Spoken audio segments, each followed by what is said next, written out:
Chers compatriotes, bandeko, bomesana kulandanga nzambe apambola bino nyonso partout bozali. Naye na message moko comme boyebi ke mboka eza bien te, ba message ezaka nango esengo te, ezaka toujours ba message ya mabe. Des Congolais tués comme des moutons et enterrés comme des chiens à Songololo. Oube Minaku gagne au moins, je crois, 250 millions par mois. Martin Fayulu, peuple, a continué à applaudir que Moutou Yamayele au peuple a confirmé. Tous un scandale financier, Oube Minaku touche 250 millions de dollars par mois juste pour le nettoyage du bâtiment du gouvernorat du Haut-Katanga. Alors, na base tozana mutumoko awa akoloba yango akopesa bino message wana pour comprendre ye mieux que ongazoloba. Alors bandeko toza susu na message moko oyo ba mama ebele baza na poto baza na bana na États-Unis, na France, na Belgique. Bakomi ko bengisa basi ya Kinshasa olewa bala basi awa ya poto. Alors ba maman ba moni ke ndenge baza ko zwa bana na bango ezana ndenge malamu te. Yango tokoyoka message ya un monsieur qui se déclare être prophète azanango pour kebisa bana o bazana poto oyo bazo zwa basi na ba Facebook après ezobebila bango. Alors tolanda. Shalom et bien-aimé dans le Seigneur. C'est le prophète Jérémie Kabamba voyant. Toza ba comédien te na makambo tozolo ba toza na ba preuve nango. Tozo sala théâtre na lokote. Mais au plus bas ya makambo biso tozolo ba ezala batu musu ba komi comme mango na ba blague. Ndenge peuple Bible lobby l'ignorance tue. Ezala bana mibali ebele, ezala basi ebele, bazangi mabala, bazangi mbongo, bazangi bana à cause ya ignorance. Na Kinshasa ekiri longiri mebomi makambo. Nalobi ekiri longiri mezana mawate, ozala mwana tata mwasi, ozala leki, ozala moninga, soki bakuta na mobile no na nzela fiko fion. Ekiri longiri mebebisi makambo. Dans la couple on a yambi lobi. Bazala karapoto na Suède. Babala na baboti bana mibale. Mama ya mobali ya kufi na Kinshasa. Mobali ya zui mwasi ne na Suède ba e Kinshasa po bakunda mama. Tang basisi ko kunda mama. Mwasi asali soki 17 na poto. Baninga na yatika awa. Balambeli moko alambeli moninga na sala na mwa kompani mo ya bien na Kinshasa. Tanga lambeli mobali wa ute ipoto na mwasi moninga ya mwasi lambeli bango toka bakei na bova kolia elandako ya mwasi wana mbala moko mobali wa poto aboyi mwasi ne bauti ne poto pona bafiye ekiri longirima mobali ya poto aboyi abina osonga te mobali ya poto akomi kobima na kamaradi ya moninga ne oyo akuti mwasi auti poto ake abafundi bake na parke mobali abi atatoke na parke na ndimi divorce na mama bana nga menga na obala moninga na ye balia isi ye motakala bafi ya Kinshasa basukoli ye oyebi baoliesa nini baoliesa règle na bango bayaki epa nanga misu bakonfese baoliesa mibali règle na nyei oyo ekauka bazoliesa kaka mibali ya poto boti kolinga bafi ya Kinshasa na Facebook yo na poto kozwa basi na poto te so olingi na Kinshasa tula basai na nzambe ekiri longiri meye mabe ekiri longiri mezoboma mabala soki batindeli mabele na bango na Facebook soki otali yango okomi séduit seka batindelo mwa quiz baapela mipende seka batindelo mwa quiz oboyi basi yango moni ba mama poto bazozanga mibali ba mama poto mibali ekufi likola kindumba bafi ya Kinshasa boluka mibali na bino linzanze bongala langi mwasa bongala mobali bafi ya kisi boti kosukola ekirilo ngirima ekirilo ngirima boti kila muto libala soki boleshete omonika ndenge nga depuis lobi na yambi na pesi bino 3 jours mobali ana okima bino Mama bobata mibali na bino poto. Bota mibali na bino kimia. Ba fille ya Kinshasa baza plus de 20 000. Bake basukoli ba ba mai ekiri longirima. Ba olingana mibali na ba Facebook. Soki mobali no aleki na nzana bango mama na yebite soki elengini bate. Mobali oya ba mwasi ana na uto ya mbesiko abi papa na lingi ya za vierge te ba obaka bango biloko. Muta vierge mukolo bongo azalaka. Mama bobatela ekiri longirima ye mabe. Surtout mwasi moko benga na pota papa bakangi nga ndoki. Balobi ke nakufelaka mibali kobenga nga lisute mama bato bakisi eza na ekili moko na Paris mwasi mo abelisaka mibali maboma mibali 4 momba bakufa obenga ngo mosena nzai bakose yako na bondeli nzambe nzambe abaza ndoki tika koboma mibali bato yo boma mibali kana liboma toyebi kisi na yo nakendaki tina komini yo vanda Kinshasa bayebi famille mto bakisi bokanzanga na za muta théâtre te a partir lelo nakodenonse bandoki nakodenonse basi ya bakisi bato ya Kinchipoto bokeba na bafille ya Kinshasa bafia Kinshasa soko en Afrique du Sud comment c'est en Afrique du Sud en Angola ekiri longiri mekoti na Cameroun ekoti na Angola ekoti na Poto ekiri longiri ma mama baolinga mibali na Facebook baza prête à tout libanda ekiri longiri ma baobenga bango mabe na muto obanda seka mobali na pesi atambote na nzela azuye bosambela papa botika bafia Kinshasa avolinga tu na nzambe ekiri longiri meye mabe kindumba bafi o eleki 081 bandeko boyoki a priori nakoka kolekisa message oyo pananga te po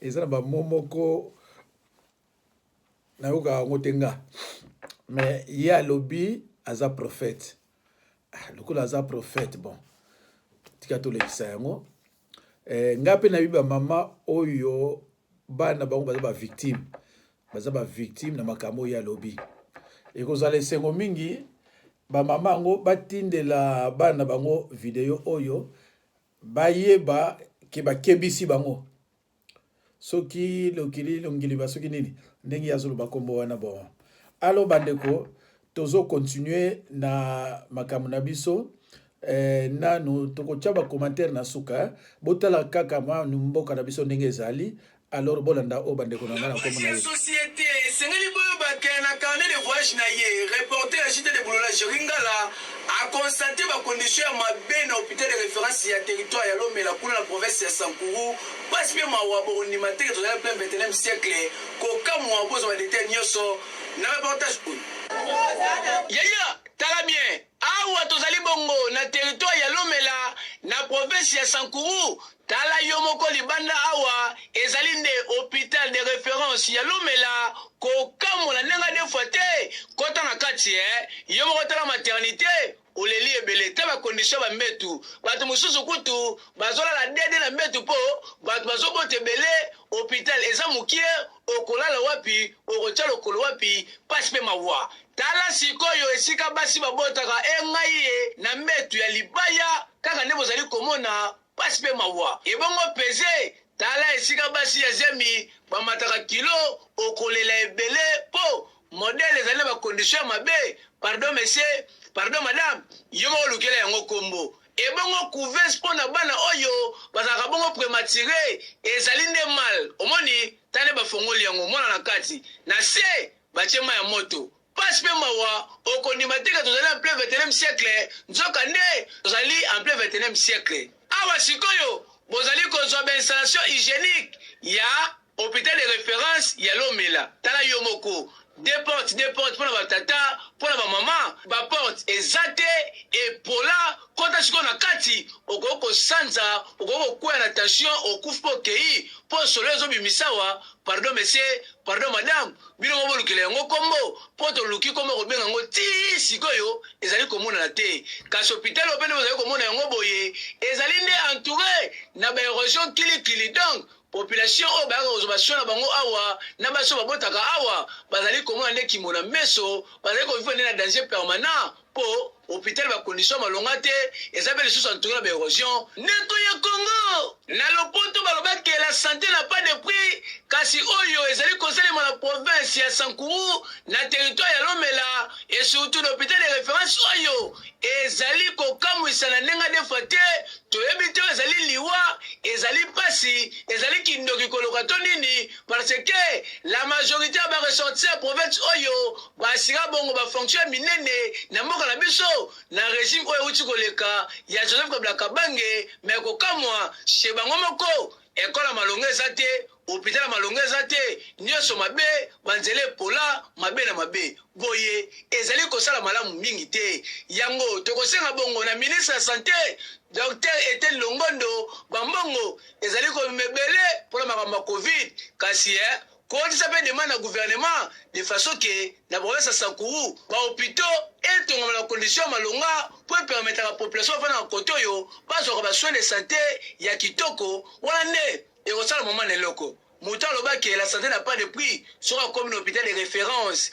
ya Lomela akoki kokufa na tension mpe akoregrete makasi proverbe na ye pasi makasi bandeko nazo oblige na kata yango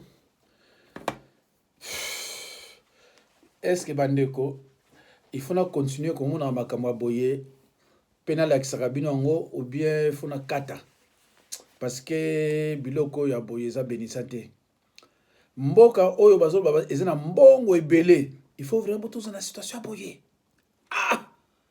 ti atako nazotunaka bino question moko bozo répondre ngango te nazolobaka omoni covid-19 vaccin toza lelo na internet toza na biloko ebele tolobi te toboyango mais mangwele bakataka biso na ntango ya mobutu ezaka obligatoire soki ondimi te ozwi problème mais bakataka biso yango pourquoi mpo lelo biso tokomaka tozomona barwandais baougandais bazo raisonner bien alors biso soki tozokomaka komemela bango basaki bazambien banani bato neti bakatumbe atangi presque rien mais na mboka na biso bakomi bato et biso tozoformaka bagroupe mpona oloba les amis de Katumbi les amis de tel et les amis de tel omona okuta bango kuna balicencié badocteur baingénieur bakomi les amis ya moto aza na brevet ya électricité bandeko ya pasi ya pasi makambo so okasa lukuta a priori gouvernement na bino il fallait elinganga mpe bafuta ngai parce que grâce na ngai nazobimisa biloko mosusu oyo bayebi te ekopesa bango mayele mais bango kutu bazokanelanga oli basepela na ngai bango bazokanelanga mais c'est ridicule vraiment mboka oyo eza na etondi bomengo ya boye eke nozalaka na bahôpital ya boye biloko pamba soko investir kamwa $200,000 mais c'est les gens qui travaillent là-bas ils sont pas aussi payés ils sont impayés tala compris basoda bauti soki na Kivu kuna soki ya Kindu baiti na Kisasa 6 mois impayés tango bazoloba na bino ke fédéralisme il y a des gens qui ne comprennent pas qui ne comprenaient même pas na fédéralisme ko biloko ko zalati parce que na fédéralisme gouverneur fédéral yé muto za ko occuper makambo nyonso na ko futa basoda ya côté ona donc net na ba Congo to tcheneti mwane mwanda temi yé muto occuper makambo tout ya ba Congo ba hôpitaux ba nini ba occuper bango kuna après baza ko tinda information na centrale ça se passe comme ça mais si koyo zwaneti tilombo to tchaka prier atangi na ete ayibi na elote tant bazo parler makambo santé oyo ayibi na écouter le moté botie Kabila tant bazo parler makambo ayibi na ngote Bobo PC Sikoyo a dirigé continent parce que la RDC c'est un continent. Bobo PC Sikoyo a dirigé continent mobimba. Ah mais dis donc. Ah té. Tant que vous avez fédéralisme, bamusu tu bazana bazo boudé. Tant que vous expliquez fédéralisme c'est quoi? Musu bazana bazo boudé. Ah non. Oyoko, la RDC ne sera jamais divisée. Oh. Bazo ba fédéralisme, ils ont parlé divisé, mais c'est pas possible. La RDC est indivisible, mais fédéralisme et sa division de l'excellence sur la terre. Alors, bandeko, passe ça dans na biso, na 5 millions bolanda so eloko yo, et opesa bino mawa. Tolanda. François et son frère poussent leur vélo depuis 3 jours. Eux retournent vers Chabunda. Ils ont été acheter de la nourriture beaucoup moins chère à l'autre bout de la piste. Un périple de 140 km aller-retour qui permet de nourrir leur famille.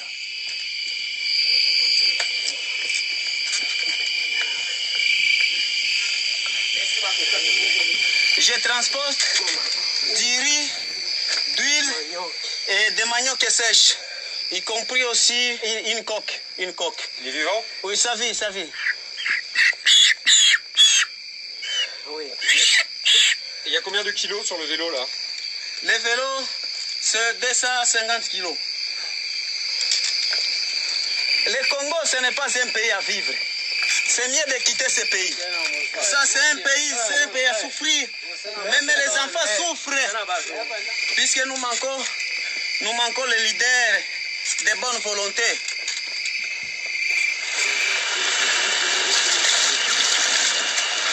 Oh, mon vieux Guillaume.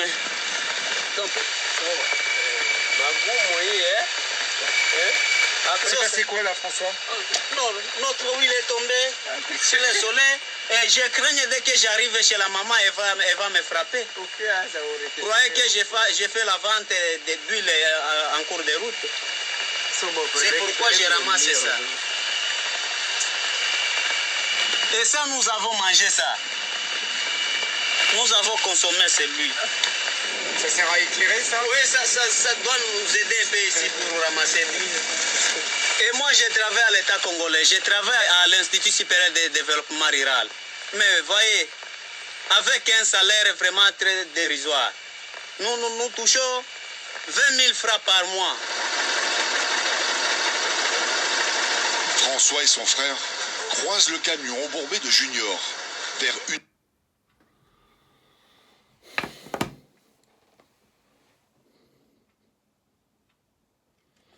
Bandego. Obo moni wana aza fonctionnaire. Hein? Fonctionnaire. Or pas na biso na poto so za fonctionnaire, c'est pelé hein, il y a fonctionnaire. Bazo futaye 20 000 francs par mois.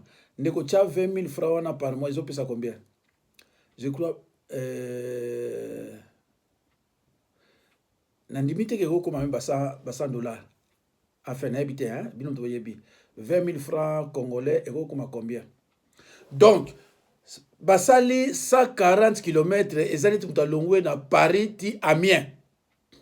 Bango siko ba kekuna aller retour et puis 280 basali 3 jours na nzela pona kozonga pona nde ba uto soma mafuta loso na ko bilo mususu.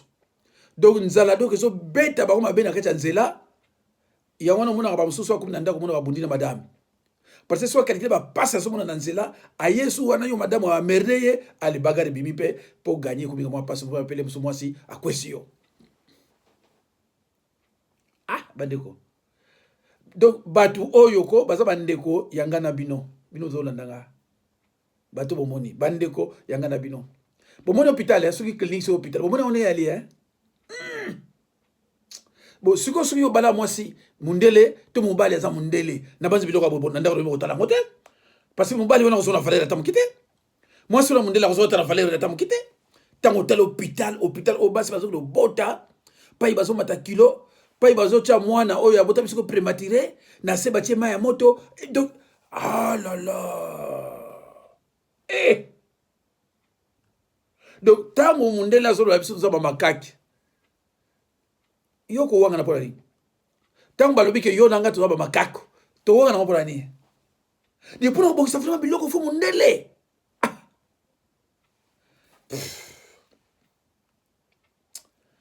nazola kisa ba mama nde ba maltraitaka bana ya basi bakuba mikolo na Afrique eza mawa bandeko mwana so ko mukolo oko beta ye libanda ya ndakute kotali na ndako solo na ye o banda ko beta ye po adekusaki batunyoso libanda bayeba ki adekusaki me ba ko bale skondengeni bino ba mama olo bona kini na ba o passé na ba na Luanda bino ba mama mutu bozana ba kini suku wapi bo respectera mwana so sa koli même so ba nous mibali si un problème côté na kata ndako ko sale boye botala bandeko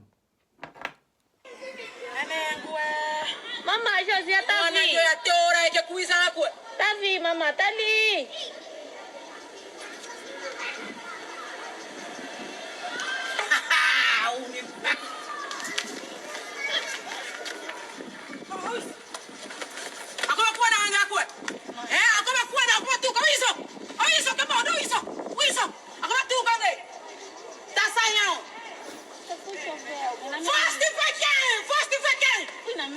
Você dormiste lá? Sim, eu Encosta aqui! Encosta aqui! Encosta aqui! Mamãe, quando tá falando, encosta aqui! Você dormiste aonde? É minha amiga. Qual é a tua amiga? Qual é a tua amiga? Mas mamãe, eu te mandei mensagem, acho que eu tô tudo. Você mandasse mensagem aqui! Você mandasse mensagem aqui! Vai! Você mandasse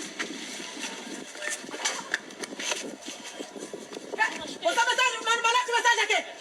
Mandasse mensagem aqui, você! Tá me envergonhando. Você dormisse no teu namorado hoje? Você dormisse no teu namorado? Vamos só lá dentro. Vamos lá dentro. Vamos lá dentro. Não faz isso. Eu fui te ver no teu quarto, você não tava. Eu fui te ver no teu quarto, você não tava. Mas eu não te avisei. Tavas aonde? Depois, vocês começaram a namorar cedo, não sabem trabalhar, não sabem fazer nada em casa. A vir tarde em casa, né? Olha as suas então, mamãe, não faz isso. Não faz isso, mamãe. Oi, você vai te deixar do teu pai. Mamãe, calma. É nem água, calma o quê? É assim, Calma, eu vou te explicar. Eu vou te falar todas as vezes. Qual é a verdade? Cura o cubano. Qual é a verdade? Agora tu não água no bonde, irmão. Olha só assim, essa hora mesmo tá... Olha que anga fora, né? Olha que anga fora. Nós que o pai da sério,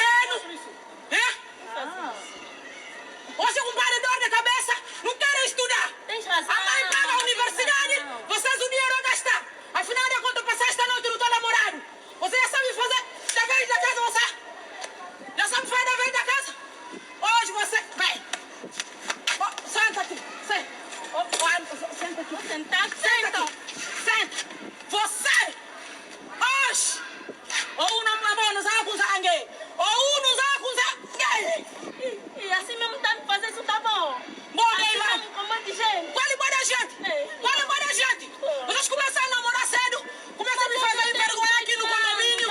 Aqui não me fazem envergonhar no condomínio. A mãe fala, não querem ouvir. A mãe fala, não querem ouvir. Gico no aco. Meu pai não é assim. Quando teu pai não é assim? Teu pai não é assim, o teu pai dorme cedo. A tua mãe é que faz tudo. Eu controlo tudo. A partir das 0 horas, controlo as crianças se já tá dormindo. Porque vocês aqui em Dumera começam muito cedo aqui em Duma, no WhatsApp, cedo. Jimpia tua jibana. Jico no ou no xinga, toma com xinga, zá toma com zangue. Duas cabeças é malo cedo. Um pana de caixinha bonde, Ivane. Você vai se procurar teu namorado hoje. Hoje teu namorado tem que vir aqui em casa. 11 dias com feita coisa, vamos a uno. Chimba, toma com chimba. Mas não vai aceitar. Quando não vai aceitar? Ele é mais velho. Porque ele é mero. A mãe não vai lhe aceitar porque ele é mero. Tem 40 anos. Fuma diaba. Qual é 40 anos? 40 anos. Eu não gosto de jovem, eu gosto de mais velho. Você com 15 anos que você tem, o namorado é 40 anos.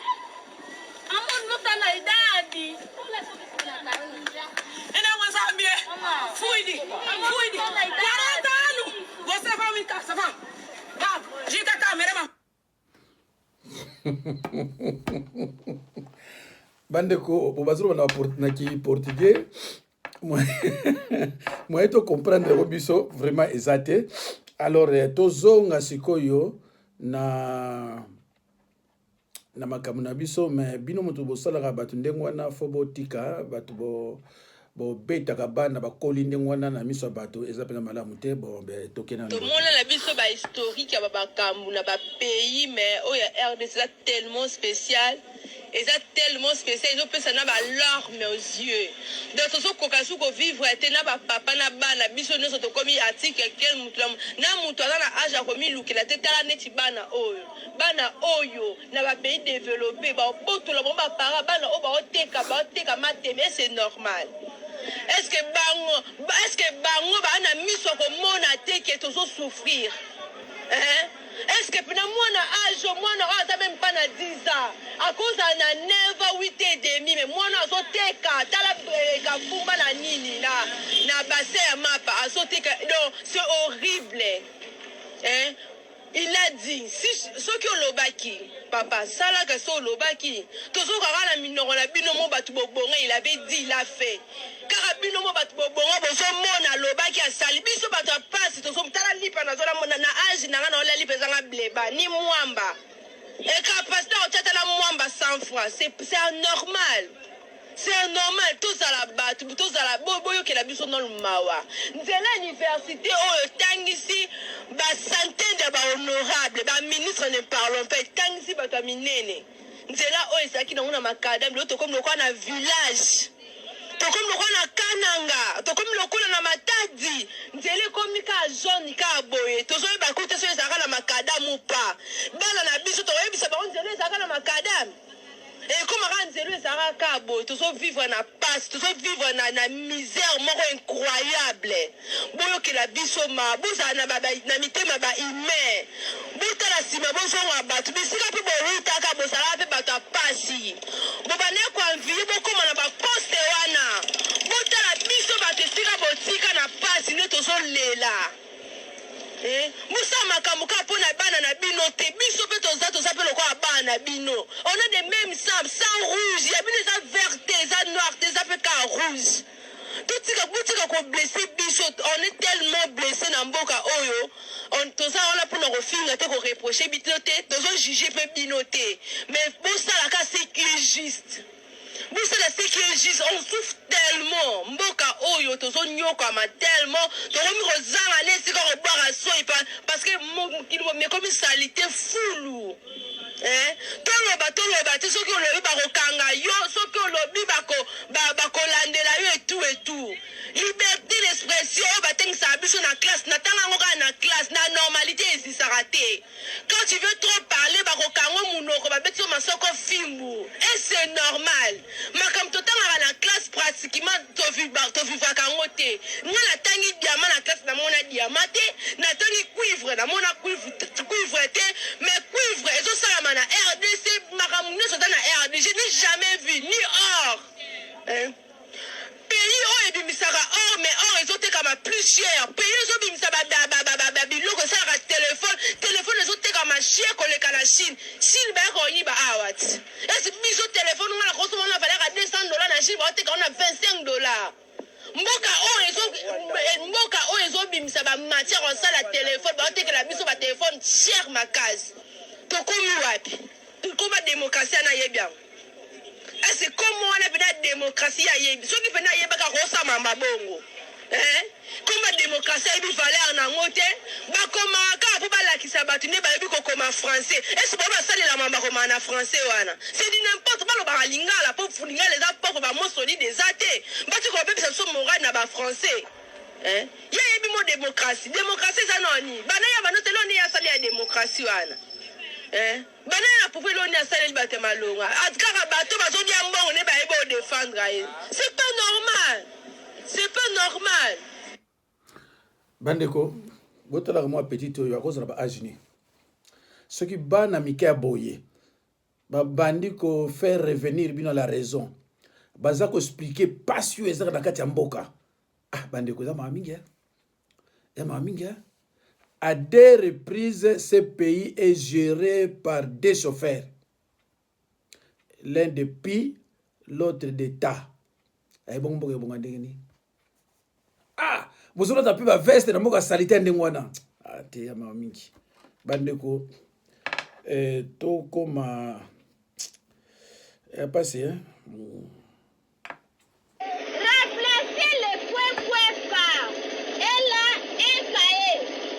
Pas facile d'écrire correctement sans bureau, sur ces bancs peu confortables. Les enfants de l'école Pierre Ronsard de Maluku, dans la banlieue de Kinshasa, n'ont jamais connu mieux. Je suis pas content d'étudier dans ces conditions. Une salle de classe avec des rameaux en guise de toit. On n'est pas content parce qu'à chaque fois qu'il pleut, les cours sont interrompus et on ne sait pas où s'abriter. La pluie ou le soleil qui tape fort parfois. Dans cette autre classe, les plus grands étudient tout en gardant leurs petits frères ou sœurs pendant que leurs parents sont au champ Tout le monde s'adapte, et en premier lieu, le corps enseignant. Les instituteurs, tout comme le directeur, ici dans son bureau, en plein air, travaillent bénévolement depuis presque 2 ans. La faute au gouvernement qui ne leur verse pas le salaire promis depuis l'instauration de la gratuité de l'enseignement. Nous ne sommes pas encore payés, on attend toujours le gouvernement, c'est bien lui qui est le moteur. À ce moment-ci, nous devenons à décourager. Dans certaines écoles de Kinshasa, les parents d'élèves ont d'eux-mêmes recommencé à verser de l'argent aux établissements pour qu'ils puissent fonctionner comme avant. Bandeko, au moins na classe wana mutu aye na classe mais aye na mwana. Akoti na mwana na classe. Ah, bandeko nanga. Eza mawa. Toyoka soni tina niveau wana. Eza mawa bandeko. Tokotala bandeko mususu oyo bazui problème. Totala na awa, to banana awa. Voilà. Bon, to commenter.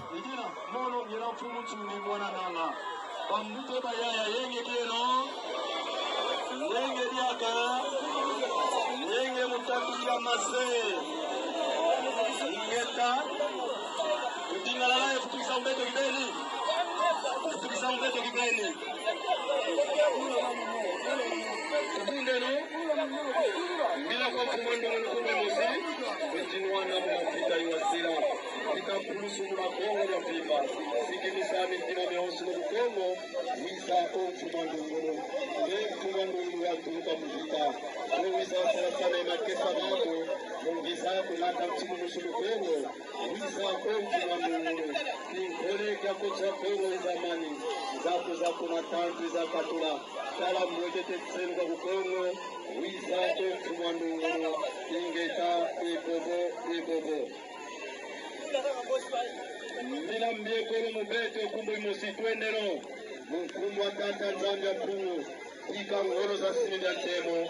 Sisa za soma. Chumukuru za so. Zena mubeto. Yepika mera ya temo. Nizeme kufuata. Yekutukitula to alusakumu kwa beto mzila Kongo. Mkumba mfumweto ni mwanda Kongo tulomelebo. Kuja. Alors, bandeko. Toloba. Zela botoloba muke. Totala soso.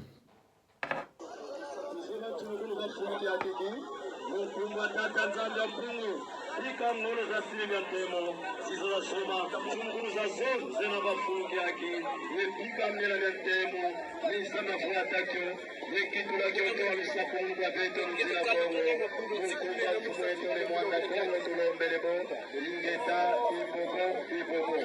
Bila kwa sili ya mtika kumwe mosi, ika sili ya mtelu mungu wa tata zanda kuku, ya kumu kamu kinzuri la kiko, ika na kala yeto mkao za zoni kulia. Yesu atutani na umetanki letu na mfume umwini Mkumba mfumweto ni mwanda kongo tulombelebo ingeta ibobo Bila lutanu Tolongoli yango nano totieka moi même 2 minutes oyo total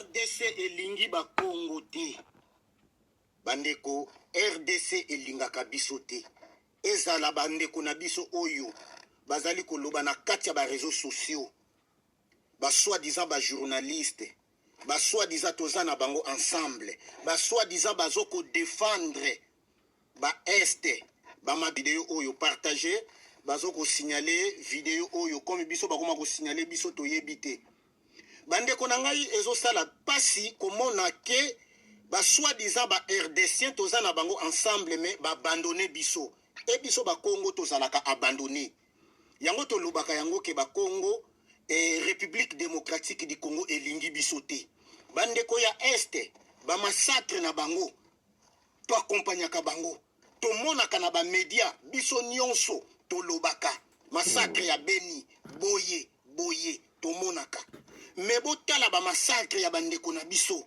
ba makesa na biso ba héros na biso massacre songololo silence radio na ba réseaux sociaux soi-disant yaba congolais, soi-disant yaba RDCien. Bande kona biso ezo sala biso pasi. Yango tozo mona ba Congo ebele, bazo ko loba na ba media, bazo ko soutenir ba soi-disant ba bikolo oyo. O ba massacre ya Beni, o ba massacre ya Este, o Minembwe. Tozo yebisaka bango, bikolo wana balingi biso te. Bikolo wana bakotika laka ko soutenir biso te. Bande kona biso oyo bauti ko kufa ba hero na biso, ba makesa na biso. 10 ans na ba morgue ya Kinshasa. 10 mois kutu pardon, 10 mois. Depuis le 30 avril. Si lelo bazoko pe makaka lelo, mais malheureusement que ba makesa oyo bozomona bakufaka te. Wana eza banzoto kaka. Wana eza banzoto. Bandeko, merci beaucoup. Eza ndeko na biso muta Pedro Kanda. Na demandé na bino vraiment bos abonné et pas na ye mingi pour aluba makamwa malamu. Mais pas ces alliés, mais Congo, balingi kolanda ete. Congo bazoki kolanda bazoki kolanda ka batu mususu bangala na ba mususu na baluba. Mais mutu na bango moko ozo ba makama ya solo bazoki pe ete. Donc Congo basala ende wana ako préférer mutu mususu ke mutu oyo yo yaye. Na bandi so botana ba réseaux sociaux ba o bazo bundisanga 90% de ba Congo. 95% bango nyonso ba Congo o bazo bundisanga. Bango to o bazo koluba oyo boye o bulukuta bango so ba Congo. Et voilà, bango so ba Congo. Ba makesa ba kufi baza ko enterrer bango ministre intérieur azate. Quel pays? Ministre intérieur azate. Banani ba bomi bango, est-ce que ba kanga bango? Et so bo kanga bango, bozolo ba nini pona bango? Bazo enterrer bango na RTNC bazolo belango te. Na ba media oyo ya mikili ya diaspora bazolo belango te. Ezala ba Congo bango moko, ezala bikolo mususu. Ba oyo ba présentaka ba émission na bango soit dit ça ba Congo, mais oyo bazolo lobela yango kutute. Combien ba kufi? Tande bazoko enterrer bango. Banda avril 2020 bakundi bango avant-hier l'autre ça le 2 voilà bakundi bango le 3 le 1er février 2021 alors que ba boma bango na avril 2020 et ça la matin la mukile banzoto ya ba héros ezo vanda kuna 10 mois. Zama yama mingi yama wa ko pesa mboka ba dirigeant on a batu moko o kutu banda bota masala te kama masala na masanga banda bota ma il n'a jamais travaillé yama wa bandeko bomoni ndenge bazo kunda ba makesa na ba condition moko vraiment déplorable gouvernement batu bazate kaka bango na bango et batu botos na bango ensemble. Yango na biso ba Congo to senga ka tout prix to kabona parce que travailler na ba bo ya ko loba kina lobi mabe il faut to komaka toujours ba diviser ndenge ba kabola bamboka muso biso yebi comment to vanda na bato ba progresser raté parce que quand on parle des gestionnaires on voit les ba Congo ba gestionnaires ba saka ba Congo le reste rien. Tant que pays wana président a wuti na ba Congo te on le logade tant que premier ministre azam Congo te on le la logade wana comment il faut changer bana Mobutu tilelo banda 66 mboka zo kota na se tilelo kota kana se e kota kana se pourquoi parce que mu Congo a eu pouvoir te biso na 60 à 65 batu ba yaki boni na poto de 60 à 65. Batoué va demander asile à on a pas combien? Rien. Mais après 66, après 66, tu communes à 69, batoué va bima. Tu communes à 70, 75 surtout, et comme il est s'en va donc batoué va se propre parce que bah on dit pas salité. donc soit tu n'es pas salité tango aye ko mona ndenge kini ali ya sepe nango tala ba wese bongo nga vraiment longola mboko yo na kena mboka oyo wana pona no vanda kuna même vacances non je peux pas aller alors bande ko totala moyibi totala nini ya Obe Minaku ndenge ndeko yo autu azoloba oyo azoloba pe bona ba ifo la muluba tolanda ye parler de cette tel gouverneur, non. Je vous ai dit que nous avons été embrigadés, nous sommes dans un système là, surtout au Katanga, un système de servir les gens. Est-ce que savez-vous que présentement, au moment où je vous parle, savez-vous que là-bas au gouvernorat, il y a un contrat, un marché de gré à gré qui a été passé entre le gouvernorat et M. Obe Minaku pour le nettoyage de ces bâtiments. Et M. Obe Minaku, là-dedans, dans ce contrat, avec ce contrat, il touche pas moins de 250 000 $ le mois. Savez-vous? Et ça, c'est la réalité. Je mets quiconque a défi qui vient ici me prouver le contraire. Vous comprenez? Il y a les cas sont les gens. Ndeko, boyo kininga lobi, abi je mets quiconque à défi. Donc ça sir na biloko azoloba. Je mets quiconque en défi. Donc ça sir na biloko azoloba. Que Obe Minaku tous les mois azala 250 millions de $. Papa wana lobi ye bazo futaye 20 000 francs par mois. Obe Minaku 200 mboko yo. Obe Minaku a déconné. Ngana ebite sum tabandu no sugina.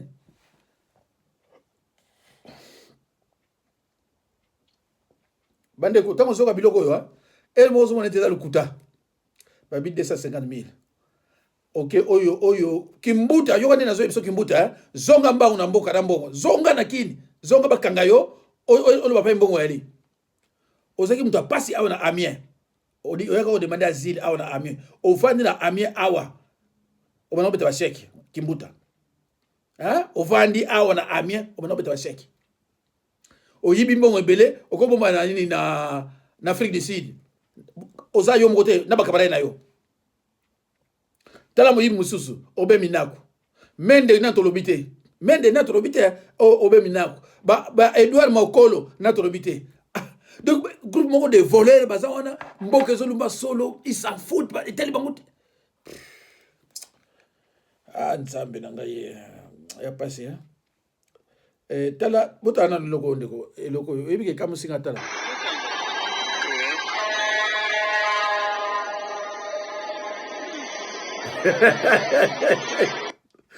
ndeko bomo ni face moko leki wana bomo ni longi moko leki wana petit wana non ça n'est qu'un na kinité o bomo na leka wana soki nani on a le bail que les kimbangistes ont raison de dire que un homme blanc deviendra un homme ça fait la gagne c'est triste hein. Alors total la ndenge ba petit baza ko applaudir nani Martin Fayulu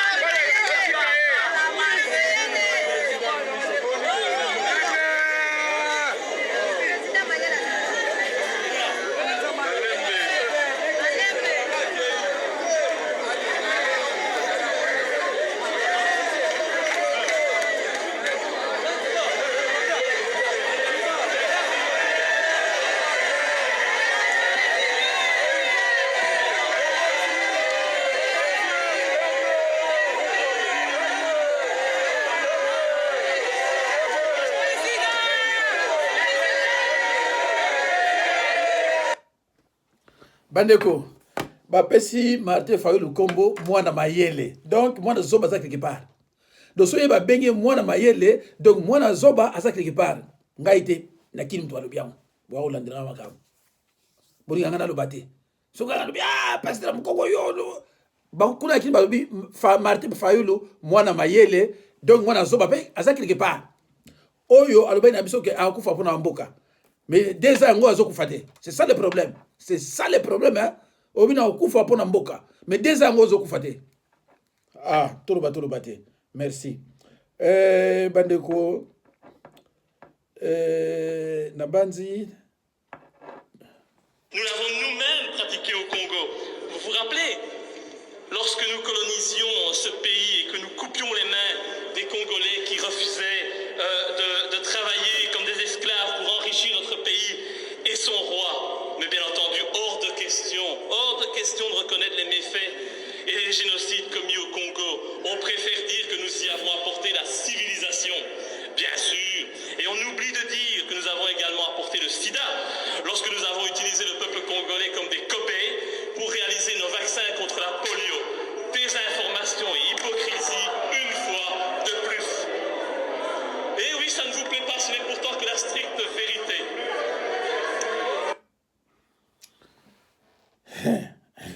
Assemblée belge, hein? Balobi vérité. Voilà.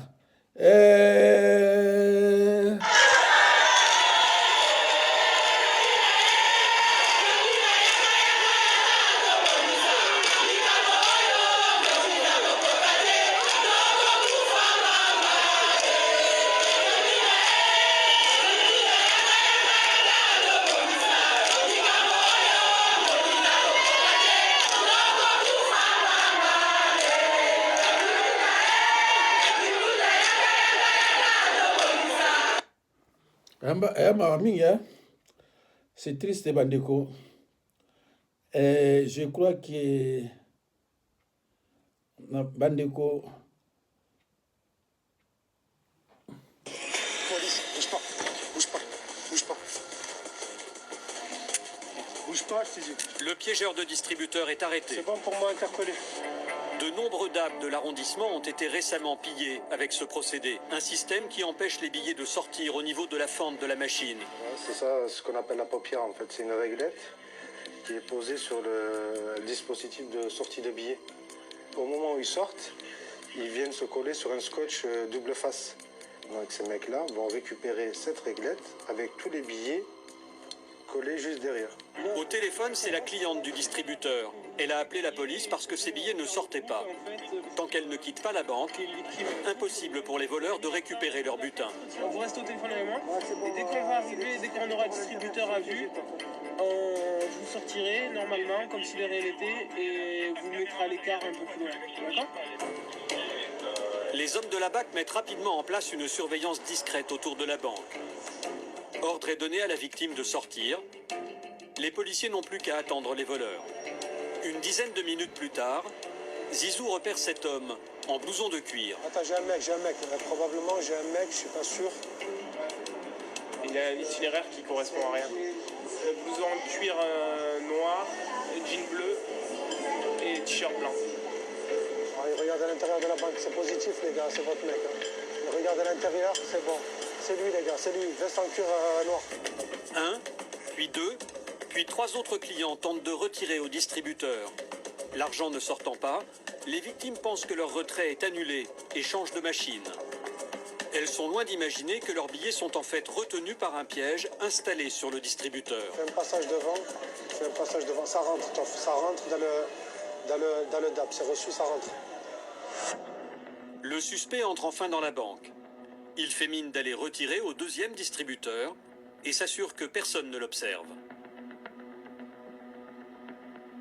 Puis il s'approche de la machine piégée. Et regardez bien, en une seconde, le voleur va retirer son piège, placé sur la fente de sortie des billets. Le malfaiteur prend l'argent, puis replace tranquillement son piège sur le distributeur, avant de sortir de la banque, le portefeuille bien garni. Ouais, je crois qu'il a mis l'argent dans le portefeuille. Les hommes de la BAC ne peuvent plus attendre.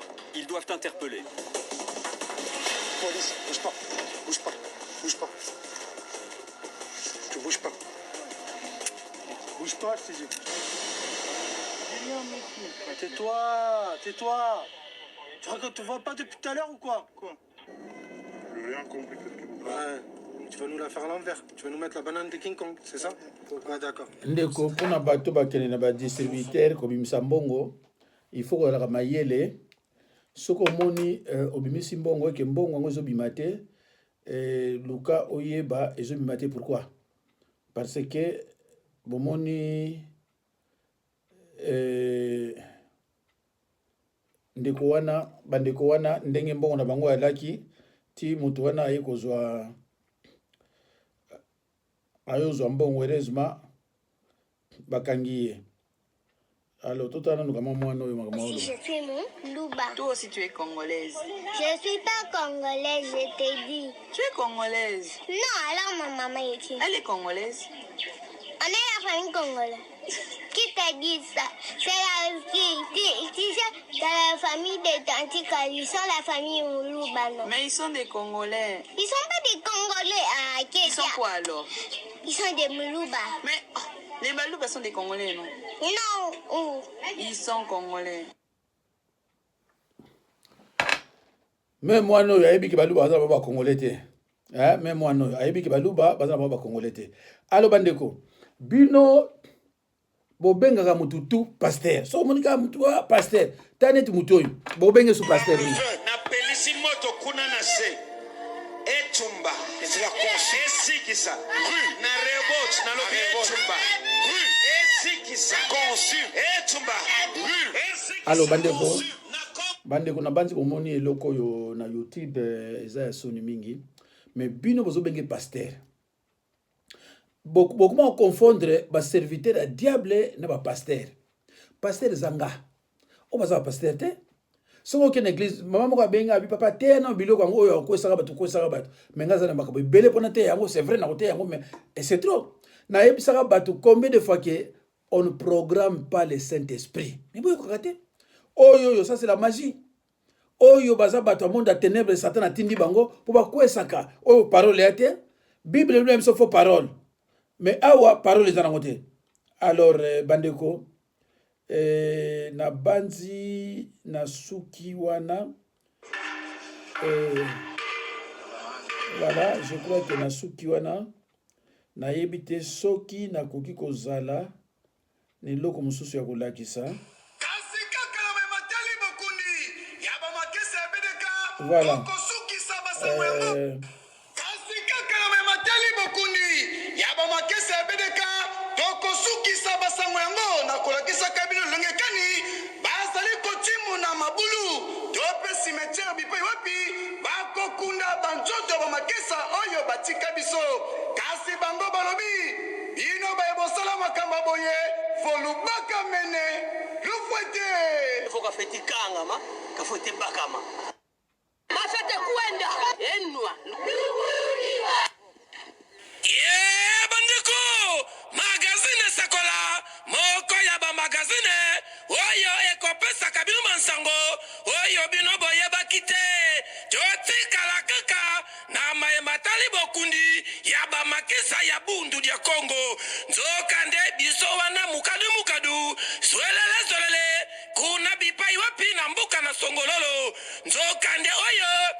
na mikro esakola yoka ndenge aniati ntieke kasi awa nesakola biso tolobi boye baye oyo basala makambo oyo bafete soswa mpe bafeti kangama vo bakangamene bafete kwenda kuprizo enwa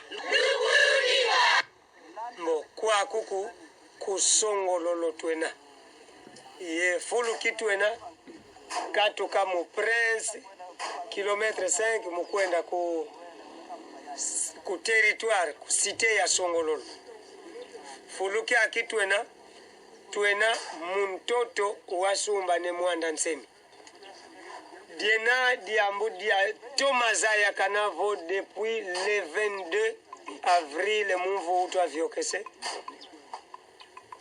makesa mabundu dia Kongo mavondwa mubila kitu lembwa zayaka kwa masoda maluya lukadika bimbumulu ko betuka kuma konanga non identifié mais masoda makalanga 20 km 5 Songololo bao bayonza maketi ye banani bayenda mukwele sala génocide mukati dia mimba vers 3 heures dina mfumu ya beto ne mwanda nsemi wabeki nzengolo muzika bandu bani idiodo kavani ni nua kwa makesa mabunde Kongo yenkangwa Kongo yebakundi bakanda dia Kongo kidivo twenda mukinzu kya mande lende letadi lende lezielo lende lebiliki buna kwa kutwena imunguba manu nzikulu abampangi zetu bayenda tubwa ku morgue depuis le 22 avril ya biobilo timona bisalu beti saluka situ kwenda kwa kuna imabulu mabena zikulwa kiakiki twakisadi lakima kiakindama mundangu yitwa yindu la musiki misa kanda dia Kongo mungumbwa lusanzu lwa Kongo mutanzima. Alors pour la sécurité yango pepo na kimia kimpese en tout cas kafeti kwenda kafeti kwenda abenda kwao ndeko merci beaucoup pona ba oyo ba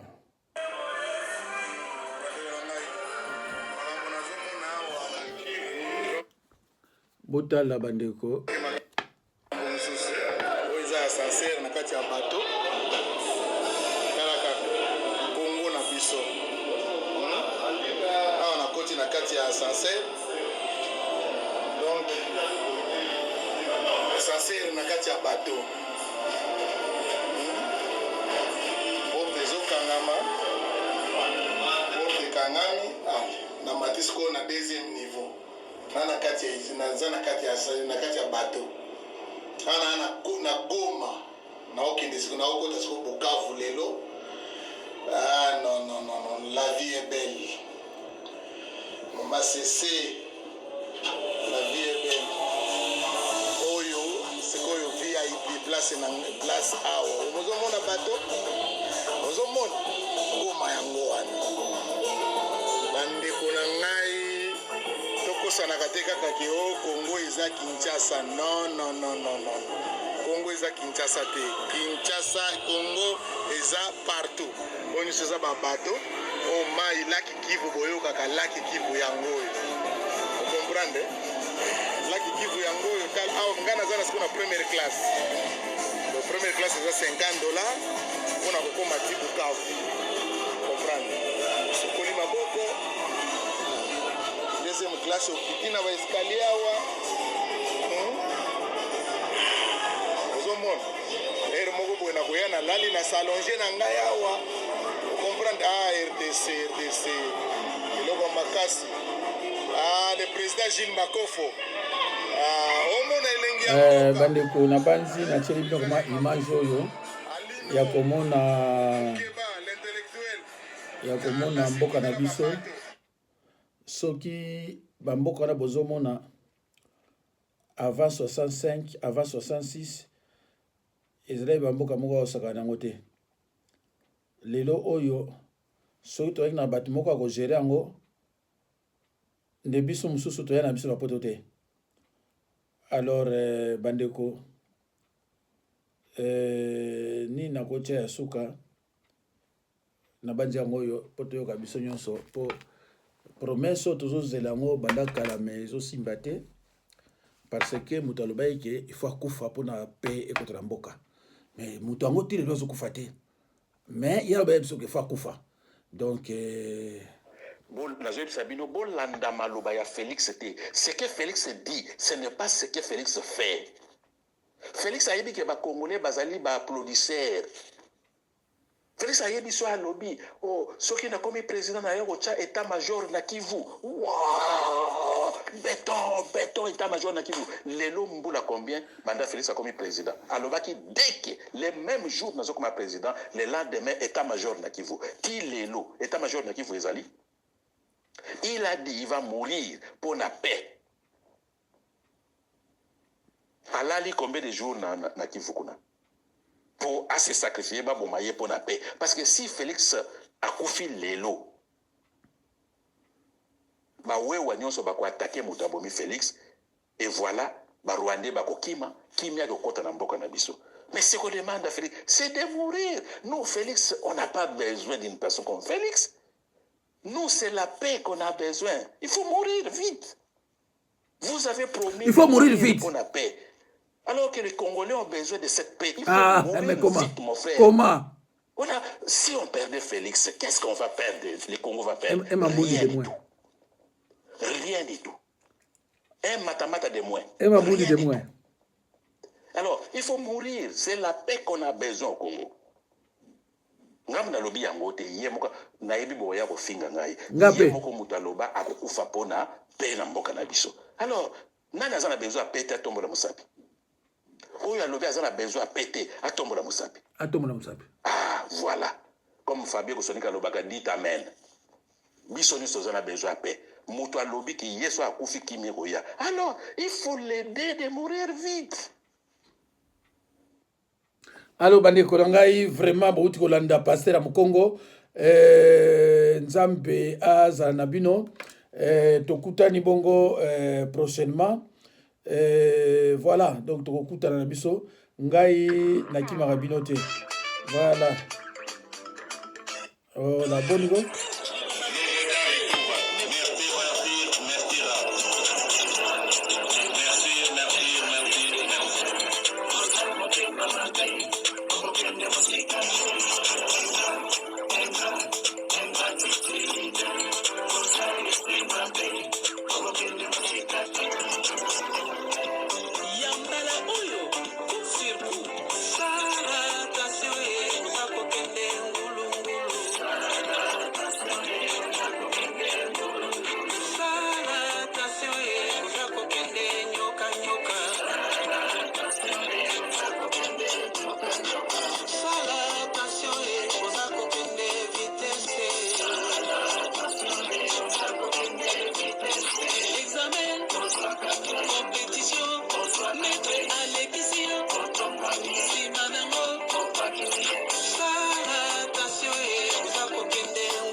Thank you.